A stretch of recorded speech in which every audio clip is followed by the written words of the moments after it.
Hello students.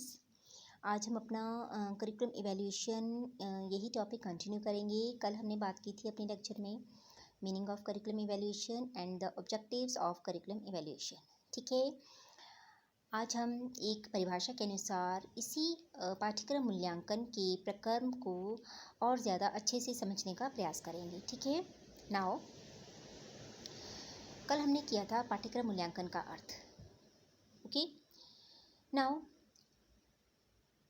according to Gadawa, the term curriculum evaluation has three major meanings. गडावा की दी गई परिभाषा के अनुसार पाठ्यक्रम मूल्यांकन के तीन अर्थ, ठीक है, उनके द्वारा एक्सप्लेन किए गए हैं। मीन्स कि हम इन मीनिंग्स के थ्रू जो है करिकुलम इवैल्यूएशन को अच्छे से समझ सकते हैं। Number 1, the process of describing and judging an educational program or subject. Number 2, the process of comparing a student's performance with behaviorally stated objectives. And third one is process of defining, obtaining and using relevant information for decision making purposes. आइए सबसे पहले जान लेते हैं कि इन meanings के through वो क्या एक्सप्लेन करना चाहते थे। Number 1, Curriculum evaluation is the process of describing and judging an educational program or subject. पाठ्यक्रम मूल्यांकन एक इस तरह की प्रक्रिया है, हम कह सकते हैं, जो जिसके द्वारा, ठीक है, जिसके द्वारा शैक्षिक प्रक्रम या एजुकेशनल प्रोग्राम है उसके बारे में कोई डिसीजन लिया जाता है। ठीक है, कोई जजमेंट दी जाती है। ठीक है, इट्स वर्किंग, नॉट वर्किंग, ठीक है, for the need of an improvement, like that. ठीक है, judging an educational program. Second, the process of comparing a student's performance with behaviorally stated objectives. विद्यार्थियों के व्यवहारात्मक उद्देश्य जो निश्चित किए गए थे, ठीक है, उन उद्देश्यों के साथ विद्यार्थियों की जो परफॉर्मेंस है, ठीक है, उनकी जो उपलब्धि है उसकी तुलना करना। ठीक है, इस प्रोसेस, ये पाठ्यक्रम मूल्यांकन का अर्थ है जो व्यवहारात्मक उद्देश्य निश्चित किए गए हैं उनके साथ विद्यार्थियों के उपलब्धि स्तर की तुलना करना। ठीक है, कंपैरिजन। और थर्ड मीनिंग के अनुसार the process of defining, obtaining and using relevant information. ठीक है, जो भी सूचनाएं मिलती हैं, ठीक है, उनके आधार पर जो भी सूचनाएं प्राप्त होती हैं हमें पाठ्यक्रम मूल्यांकन के प्रोसेस में, और उन सूचनाओं के आधार पर, ठीक है, मीन्स कि हम कह सकते हैं the process of defining, obtaining and using relevant information for decision making purposes, कि पाठ्यक्रम मूल्यांकन के द्वारा हमें निर्णय लेने हेतु, ठीक है, निर्णय लेने हेतु क्या मिलती है, इन्फॉर्मेशंस प्राप्त होती हैं।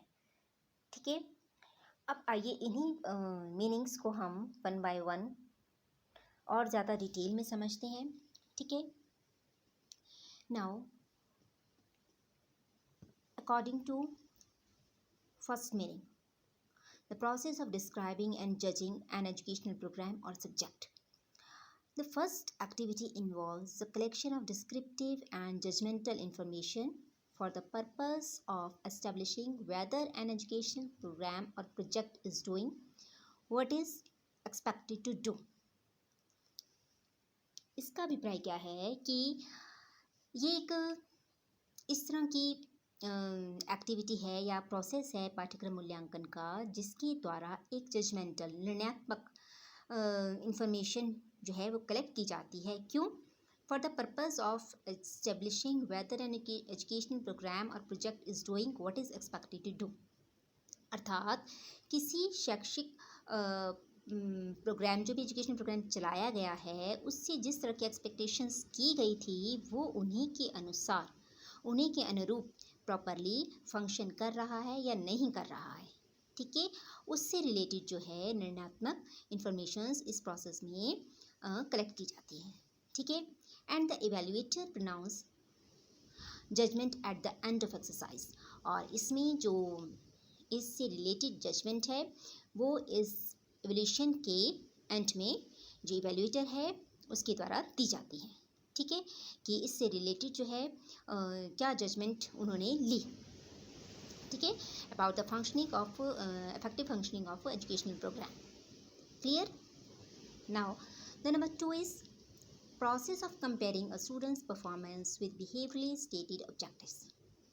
इसके अनुसार this activity involves comparing the performance of one or more students with set standards. हम कह सकते हैं कि इस मीनिंग के अनुसार जो स्टूडेंट्स की परफॉर्मेंसेस है, ठीक है, उनकी एक सेट स्टैंडर्ड जो मानक निर्धारित किए गए थे उनके साथ स्टार्टिंग में जो मानक निर्धारित किए गए थे उनके साथ कंपैरिजन किया जाता है, ठीक है. Means we can say that such an evaluation determines the extent to which the objectives of a learning activity are being realized. और इसके द्वारा यह चेक किया जाता है कि लर्निंग एक्टिविटी से रिलेटेड जो ऑब्जेक्टिव्स निर्धारित किए गए थे, ठीक है, वो पूर्णतः प्राप्त हुए हैं या नहीं हुए हैं. तभी हमने कहा कि जो मानक आरंभ में तय किए गए थे, ठीक है, उनके साथ जो विद्यार्थी हैं उनका जो प्राप्त उपलब्धि स्तर है वो कितना रहा है, ठीक है, इस तरह का comparison. And third is the process of defining, obtaining and using relevant information for decision making purposes. This third activity we can say is concerned with identification of deficiency in an educational program or syllabus for the purpose of effecting revision and improvement. In short में हम कह सकते हैं इस third meaning के अनुसार जो है एजुकेशनल प्रोग्राम की डेफिशिएंसी को, ठीक है, उन्हें चेकआउट किया जाता है, उसमें क्या कमी है, ठीक है, और सिलेबस. और ये डेफिशिएंसीज क्यों चेक की जाती हैं, ठीक है, इन्हें क्यों आइडेंटिफाई किया जाता है? For the purpose of effecting revision and improvement, ठीक है, उस पाठ्यक्रम की रिवीजन और उसमें सुधार हेतु, ठीक है, उसे ही रिवाइज करना है, ठीक है, और या फिर उसमें कुछ सुधार करना है, ठीक है, इससे रिलेटेड जो निर्णय लिए जाते हैं इसके लिए जो है हम इसमें जो एजुकेशन प्रोग्राम है उनकी डेफिशिएंसीज को आइडेंटिफाई करते हैं, ठीक है, फॉर डिसीजन मेकिंग. नाउ अभी हमने इन तीनों मीनिंग्स को डिटेल में समझा. Plus in other words we can say, अगर हम इन तीनों मीनिंग्स को, ठीक है, ओवरऑल समरी के रूप में देखें तो हम कह सकते हैं it involves gathering information and making judgements or decision based on information collected to determine how well curriculum is performing. The principal reason for curriculum evaluation is to plan improvements to the curriculum. I am repeating again, it involves gathering information and making judgments. पाठ्यक्रम मूल्यांकन की प्रक्रिया में जो है informations gather की जाती हैं, कलेक्ट की जाती हैं, एंड मेकिंग जजमेंट्स और डिसीजंस, और जो है निर्णय लिए जाते हैं, ठीक है, डिसीजन लिए जाते हैं based on the information collected, जो भी सूचनाएं एकत्रित की जाती हैं उनके आधार पर, एंड टू डिटरमाइन, और इन सूचनाओं के आधार पर जो निर्णय लिए जाते हैं वो क्या सुनिश्चित करते हैं? To determine how well the curriculum is performing, कि जो वर्तमान में पाठ्यक्रम, ठीक है, इम्प्लीमेंट किया जा रहा है वो कितने अच्छे ढंग से, कितने बेहतर ढंग से वर्क कर रहा है या नहीं कर रहा है, ठीक है. और लास्ट में हमने कहा the principal reason for curriculum evaluation is to plan improvement to the curriculum. और जो प्रिंसिपल रीज़न है, मेन रीज़न है, जो मुख्य कारण है पाठ्यक्रम मूल्यांकन का, हम कह सकते हैं कि वो क्या है? पाठ्यक्रम में सुधार हेतु, ठीक है, पाठ्यक्रम में सुधार हेतु जो है उनकी से रिलेटेड जो योजनाएं बनाई जाती हैं, जो प्लानिंग बनाई जाती हैं, ठीक है, उसके लिए आवश्यक है ये पाठ्यक्रम मूल्यांकन. Clear? Now let us see reasons for curriculum evaluation. अब हम जानते हैं कि जो पाठ्यक्रम मूल्यांकन है उसके क्या कारण हैं, ठीक है. ये भी ना कहीं जो हमने भी मीनिंग्स डिस्कस किए उन्हीं से रिलेटेड है. Number 1, curriculum evaluation identifies the strength and weaknesses of an existing curriculum.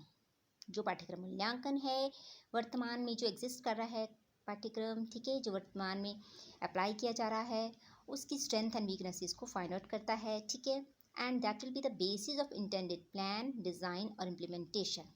और ये किस चीज़ के लिए एक बेस प्रोवाइड करता है कि भविष्य में उस करिकुलम से रिलेटेड, उसकी फंक्शनिंग से रिलेटेड जब भी डिज़ाइन बनाया जाएगा, उससे जो योजनाएँ बनाई जाएंगी, वांछित योजनाएँ बनाई जाएंगी, इंटरनेट प्लान बनाए जाएंगे, उनके लिए एक आधार प्रदान करता है। ठीक है।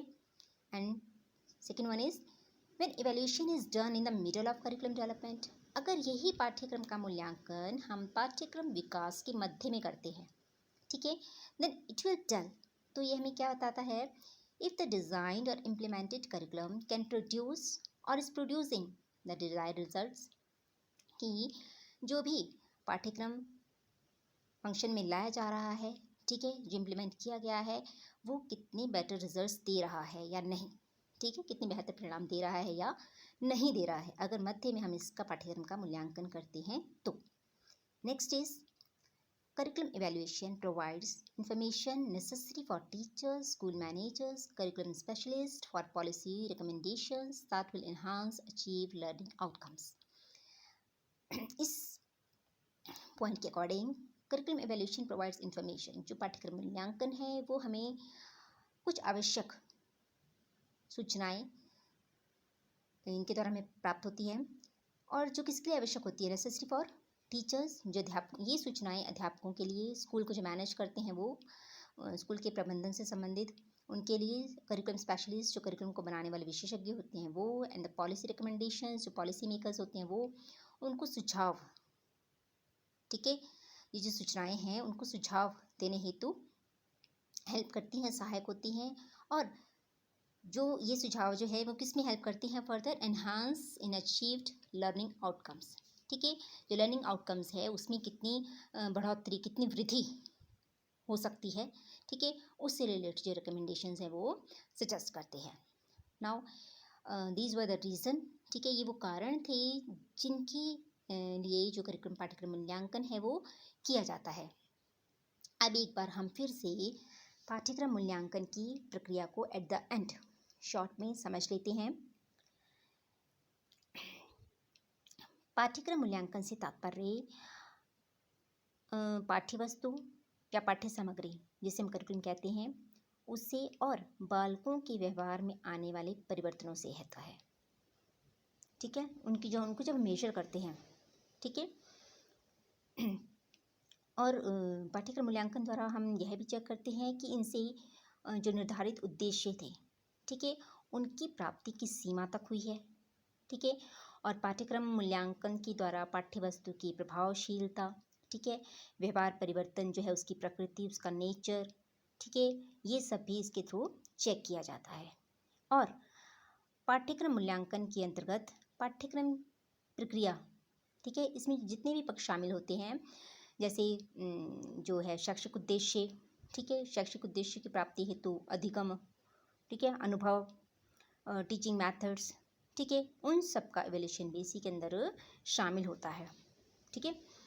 और इसी के साथ हम एक बार फिर से देख लेते हैं पाठ्यक्रम मूल्यांकन के उनकी क्या इम्पोर्टेंस है, ठीक है।